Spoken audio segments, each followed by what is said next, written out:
নমস্কার বন্ধুরা, আজ আপনাদের আমি মহান বিপ্লবী মাস্টারদা সূর্য সেনকে নিয়ে কিছু কথা বলবো। মাস্টারদা সূর্য সেন, যার প্রখর বুদ্ধি, দীপ্তিমান সূর্যের মতো জেদ ও ভারতমাতা এর প্রতি গভীর ভালোবাসা ইংরেজ সাম্রাজ্যের গভীর ভিত নাড়িয়ে দিয়েছে।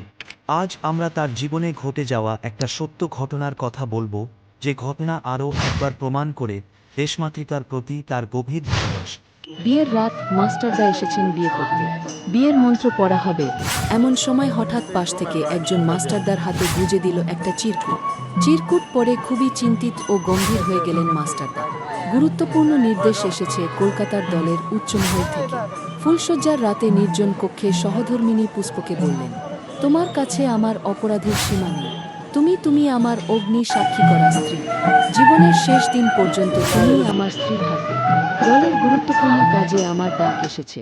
আজই তোমার কাছ থেকে আমাকে বিদায় নিতে হয়। অশ্রুসিক্ত নয়নে মাস্টারদাকে বিদায় দিয়েছিলেন নব বিবাহিতা স্ত্রী পুষ। শুধু জিজ্ঞেস করেছিলেন মাস্টারদার চিঠি পাবে কি। কথা রেখেছিলেন মাস্টারদা। চিঠি আসত পুষ্পর কাছে খুব গোপনে। সে চিঠি শুরু হতেও স্নেহের পুষ্প দিয়ে আর শেষ হতে তোমার সূর্য দিয়ে। আর দেখা হয়নি স্বামী স্ত্রী, হয়েছিল পুষ্প যখন নিউমোনিয়ায় আক্রান্ত, মৃত্যু পথযাত্রী, সূর্য তখন জেলে।